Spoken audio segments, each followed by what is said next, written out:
Hi, Mike Gibson coming to you live from SCAI 2017, joined by Sunil Rao and Adhir Shroff. T4V, there's so many new abbreviations here at SCAI. What's T4V and the initiative? So Transition for Value is a new program that's being launched by SCAI with support from Medtronic to try and enhance the adoption of radial procedures and same-day discharge across the country. The program has multiple components, the foundation of which is the transradial best practices document that was put out by the SCAI Vascular Access Working Group a few years ago to not only encourage adoption of radial access, but really adoption of high quality radial access to improve patient outcomes. How are we doing on radial access? I mean, what's the number in the United States now? How many operators are doing it? What % of cases? I know our lab is all radial. Yeah, so the best source of data is probably the NCDR Cath PCI registry, which is close to being nationally representative. And as of the second quarter of 2016, the rate was around 31%. So it's been about a 30-fold increase since 2007.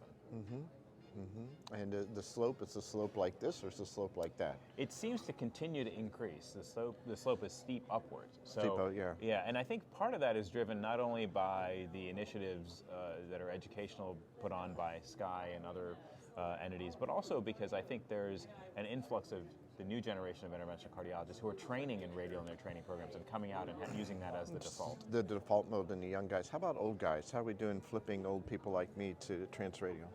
I think it is.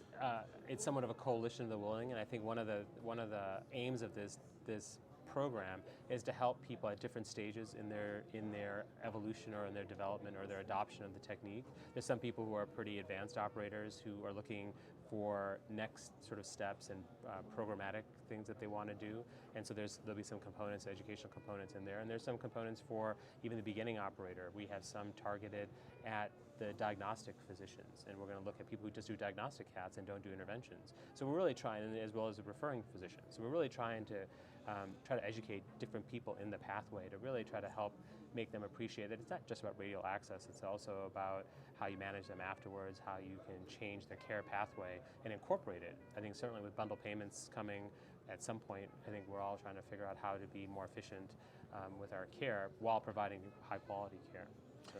And what about complex cases, CTOs? How are we doing there in making headway? So there's certainly a decrease. It's a lower rate of use of radial for these complex cases than even STEMI. I think the number for STEMI is around 16-20% or so. It certainly lags behind. For obvious reasons, people are worried about their door-to-balloon time.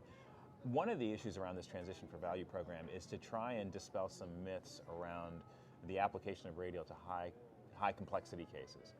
I think there are certainly some CTOs that can be done through radial access, particularly with the availability of slender sheaths that will allow large bore guides or even sheathless guides that will allow large bore. I don't think we're at the point yet we can apply radial approach to all CTOs, particularly complex retrograde ones, but I think there's a large proportion of CTOs that can be done radially that currently are done via femoral access. And because these cases are long, they require a lot of anticoagulation, the use of radial access in these complex cases potentially could have greater absolute benefit in terms of reduction in vascular complications. How about the trade-off, though, in radiation exposure? That's a terrific question, and I think it's clear that you do end up spending a little more fluoro time with radial approach. There's a very nice paper by the Italians that was presented at ACC showing that over a large number of cases, even in an expert radial center, the operator will get more radiation exposure. So a fundamental aspect of transradial best practices is really on how to protect yourself as the operator from increased radiation exposure, and that's going to be one of the essential modules of this program. So what are some of the tips and tricks for that? Quickly. So from a radiation exposure standpoint, I think certainly things like using all the usual best practices of radiation, like proper draping, proper shielding. Putting a fellow in front of you. Putting a fellow is certainly helpful. That's part of the criteria Right. of our fellowship application. Right. Certainly I think in the Italian group they also looked at, in that paper, they also looked at if you did a sort of additional shielding, whether it was putting a drape over the groin or a drape under the arm, that was able to decrease the radiation exposure significantly. So you have to take some adaptations, I think, to help like manage your. So reducing the scatter with those last techniques helps. Interesting. Yeah. And then we've also done a lot of our diagnostics now on 7.5 frames in trying to decrease our radiation. We've moved to that a lot too. And for the diagnostic part, I think oftentimes that's pretty good.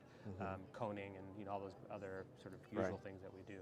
And so I think that's really helped to decrease our radiation exposure quite a lot. What about the future? Anything hot coming down technically?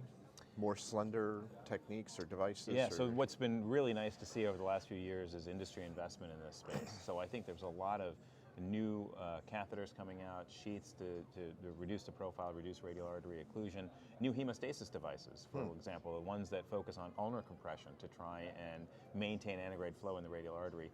Randomized trials showing that ulnar compression can reduce the rate of radial artery occlusion by 50% or more. Wow. So I think there's a lot more to look forward to, and we hope that the SCAI constituency who's interested in adopting radial in their center will check out the Transition for Value program. Yeah, I think peripheral access is another area. Peripheral cases, there are lots of companies who are interested in developing devices so you can do peripheral cases from using radial access as well. I think a lot of industry, to sort of add on to what Sunil said, is that a lot of industry folks are, when they're developing their devices now, they have a mind that people are doing radial access, so they're making sure their devices are compatible with smaller caliber guide catheters, 5 French compatible, 6 French compatible, and so I only see that kind of expanding and really helping to keep it mainstream. Is it true you're thinking of changing your name from Rao to Raudio? No?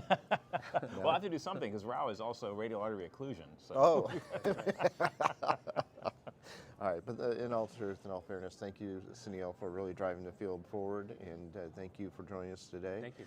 And thanks to all of you for joining us here live from SCAI 2017.